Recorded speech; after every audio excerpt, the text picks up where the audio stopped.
ഇപ്പോൾ കിട്ടിയ പ്രധാന വാർത്ത കൊച്ചിയിൽ 5 കിലോ മയക്കുമരുന്നുമായി വന്ന കാർ കാൽനട യാത്രക്കാരനായ ദിവാകരനെ ഇടിച്ചിട്ടു. സംഭവ സ്ഥലത്ത് നിന്നും ഷിബു ചേരുന്നുണ്ട്. ഷിബു, നമസ്കാരം സിജോ. ഷിബു, കാറിലുണ്ടായിരുന്നത് മയക്കുമരുന്ന് തന്നെയാണോ? അതെ, അത് മയക്കുമരുന്ന് തന്നെയാണ്. ഞാൻ അതിൽ നിന്ന് കുറച്ചെടുത്ത് മണത്ത് നോക്കി കൺഫേം ആക്കിയതാണ്.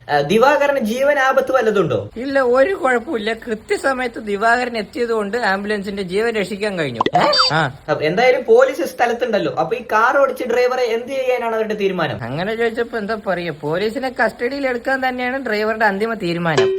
മറ്റൊരു സംഭവം ഉണ്ടായി. കസ്റ്റഡിയിൽ എടുത്താൽ ഞാൻ ആത്മഹത്യ ചെയ്യും എന്ന് പറഞ്ഞിട്ട് പുള്ളിക്കാരൻ ഒരു കന്നാസ് മണ്ണെണ്ണ തലവഴി ഒഴിച്ചു. അതും എന്റെ ഉമ്മറത്ത് വെച്ച്. അയ്യോ, അപ്പൊ തനിക്ക് എന്തെങ്കിലും ചെയ്യായിരുന്നില്ലേ? എന്റെ കയ്യിൽ തീപ്പെട്ടി ഉണ്ടായിരുന്നില്ല. ഉണ്ടായിരുന്നെങ്കിൽ എന്തെങ്കിലും ചെയ്തന്നെ. അതല്ല, തനിക്ക് മണ്ണെണ്ണ വാങ്ങിക്കൂടെ? ഈ നേരത്തെ റേഷൻ കട തുറക്കില്ലല്ലോ.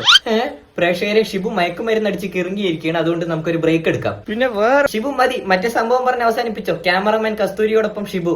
ഓക്കെ. വാർത്തകൾ ഇവിടെ അവസാനിക്കുന്നു. കസ്തൂരിമാൻ ഷിബുവിനോടൊപ്പം ക്യാമറ.